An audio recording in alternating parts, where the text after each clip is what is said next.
LeBron James est mécontent des Lakers, nous le savons. La déclaration étrange et passive-agressive publiée par lui et son agent, son envie possible d'être échangé, éclipsée par Luka. Mais ce n'est pas la vraie raison pour laquelle les choses ont changé entre LeBron et les Lakers. La véritable source de tout cela, c'est que, en plus de 2 décennies de basket NBA, LeBron n'a jamais été dans une situation tout à fait comme celle-ci. Durant sa carrière, LeBron a été la force dominante du basket.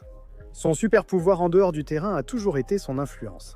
Il a toujours su imposer ses volontés aux équipes selon son calendrier.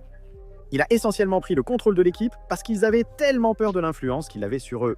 Et ce levier, c'est bien sûr le fait qu'il puisse partir, comme il l'a déjà fait de nombreuses fois. La menace que LeBron quitte votre équipe était un tel moteur que, lors de ses 4 passages en NBA, il a toujours eu le contrôle total des franchises.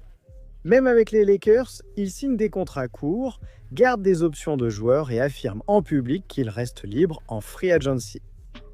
Tous ces éléments servaient à contrôler. Faites cet échange, signez ce joueur, sélectionnez ce prospect, prenez des décisions agressives, échangez des choix de premier tour futur. Faites tout cela ou je pars, et pas seulement comme joueur de basket. En partant, je ferai aussi perdre des centaines de millions à la valeur de votre franchise. Chacune de ces franchises a aussi gagné un titre grâce à LeBron, donc elles s'en sortent bien, mais sa situation actuelle avec les Lakers est très différente. Tout ce contrôle qu'il a exercé pendant 2 décennies en NBA a maintenant disparu. Parce que les Lakers ne se soucient tout simplement pas s'il part, et c'est une situation dans laquelle il ne s'est jamais retrouvé auparavant. Quand LeBron a rejoint les Lakers en 2018, ils avaient vraiment besoin de lui. Ils avaient manqué les playoffs pendant 5 saisons consécutives, avec des bilans vraiment catastrophiques durant cette période. C'était la période la plus sombre de l'histoire de la franchise. C'est une franchise qui, depuis la fusion de 1976, n'avait raté les playoffs que 2 fois avant cette série de 5 ans. Juste avant que LeBron n'arrive. Ils avaient quelques jeunes joueurs intéressants à l'époque, mais même avec ce talent, ils n'allaient pas gagner gros de sitôt. Jusqu'à l'arrivée de LeBron. Et cela a immédiatement établi ce lien entre lui et la franchise, qu'ils avaient vraiment besoin de lui, comme à chaque étape de sa carrière. Mais ce sentiment était en fait sans doute encore plus fort à Los Angeles qu'il ne l'avait jamais été. Je veux dire, ils traversaient une période terrible pour la franchise. Ils ont de l'espace sous le plafond salarial en 2018. LeBron arrive et signe là-bas. 1 an plus tard, ils échangent pour Anthony Davis et ils remportent un titre NBA. À ce moment, LeBron et Clutch contrôlaient totalement les Lakers, échangeant sans cesse des choix de premier tour. Après leur titre, LeBron les a persuadés que recruter Russell Westbrook était la solution, quand tout s'est effondré. Il influençait le poste d'entraîneur principal et l'effectif, mais cela a ensuite changé. Ils n'étaient plus aussi agressifs, ne faisaient plus ce genre de pari tout pour tout à la LeBron.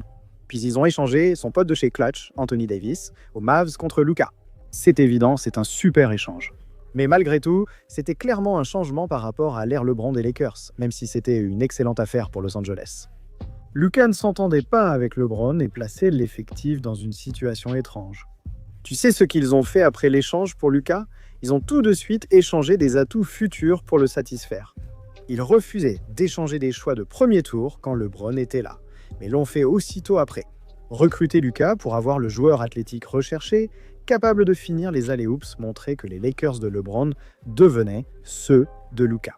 Et on peut dire bien sûr que cela a parfaitement du sens. LeBron et AD ne pouvaient pas rester en bonne santé, ils vieillissaient. Conserver ses choix de draft pour l'avenir a bien plus de sens que lorsque Luka est dans l'équipe et garantit déjà le futur de la franchise.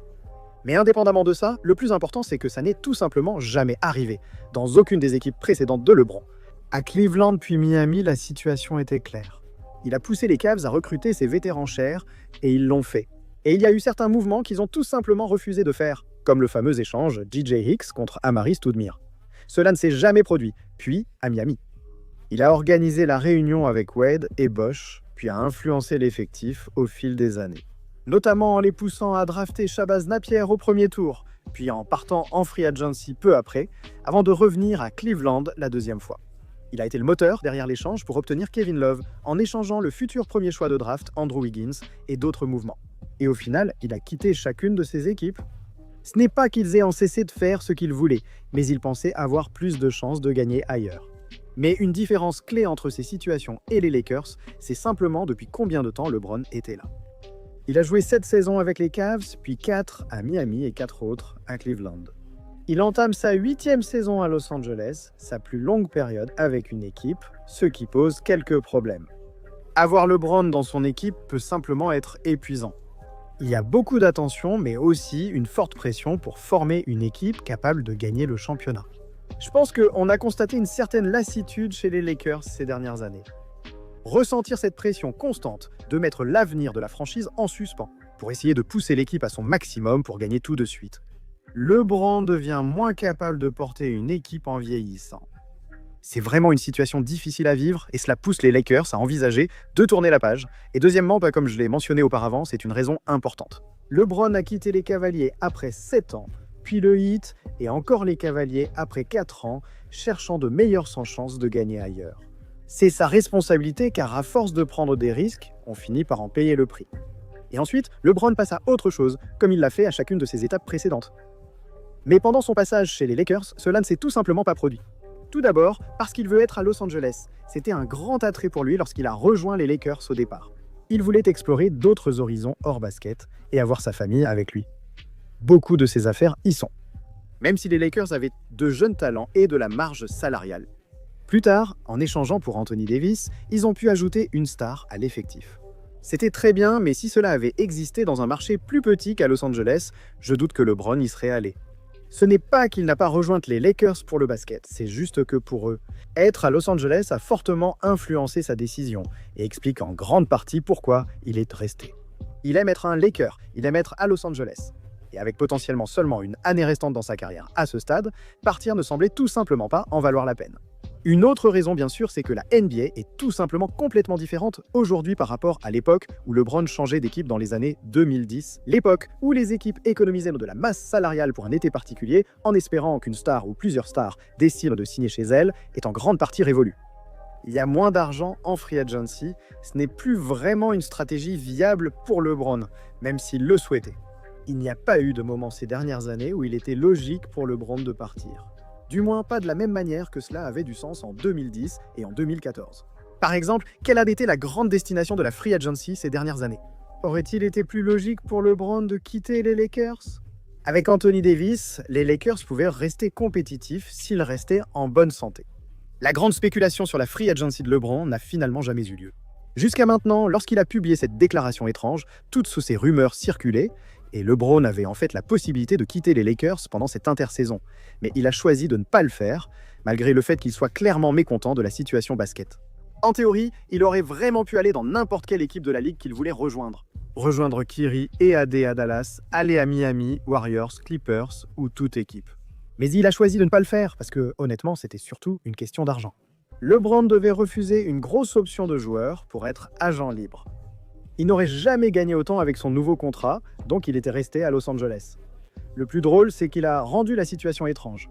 Et il est mécontent parce qu'il aurait littéralement pu aller n'importe où. Mais bien sûr, il ne l'a pas fait.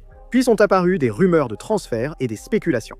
Mais je ne pense vraiment pas que LeBron veuille être transféré, parce qu'il n'a jamais vraiment voulu être transféré au cours de sa carrière, et pour de bonnes raisons. Techniquement, il a été transféré au Heat en 2010, mais c'était surtout pour des raisons de plafond salarial lors de son arrivée à Miami.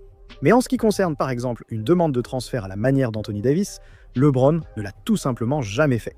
Il garde sûrement des cicatrices du cauchemar médiatique de The Decision et ne veut plus revivre ses critiques. Mais aussi, il sait que, d'un point de vue basket, ça n'a tout simplement aucun sens. LeBron a rejoint les Lakers en 2018 comme les Cavaliers en 2014 et le Heat en 2010 grâce à leur espace salarial. Si chacune de ces équipes avait échangé pour obtenir LeBron et avait abandonné énormément d'atouts au lieu de simplement le signer directement, leur destin tout entier aurait été différent. Les Lakers n'auraient pas eu toutes les pièces qu'ils ont finalement échangées pour Anthony Davis. Les Cavaliers auraient eu une toute autre allure, et ainsi de suite, encore et encore. Et comme je l'ai déjà expliqué, tout l'intérêt pour LeBron de partir, c'est de gagner. Et il veut avoir le plus de pièces possible dans sa nouvelle équipe à son arrivée. D'où ses décisions de signer avec des équipes avant la free agency. Tout cela nous amène à la situation actuelle. LeBron semble prêt à faire une dernière saison avec les Lakers, voire en NBA. Encore une fois, il se retrouve dans une situation inédite. Les Lakers suivent désormais le rythme de Luka, non celui de LeBron. Il est le figurant dans le film, pas la vedette. Il ne peut rien imposer aux Lakers, même avec sa future agence libre en 2026, parce que s'il part, il s'en fiche tout simplement. Ce qui pourrait mener à une situation très étrange à Los Angeles cette saison, avec LeBron qui pourrait devenir une distraction. Peut-être que les rumeurs de transfert augmentent à l'approche de la date limite, ou que la saison est difficile. un transfert de LeBron en cours de saison est-il possible? Ce ne serait pas surprenant si LeBron compliquait la situation à Los Angeles.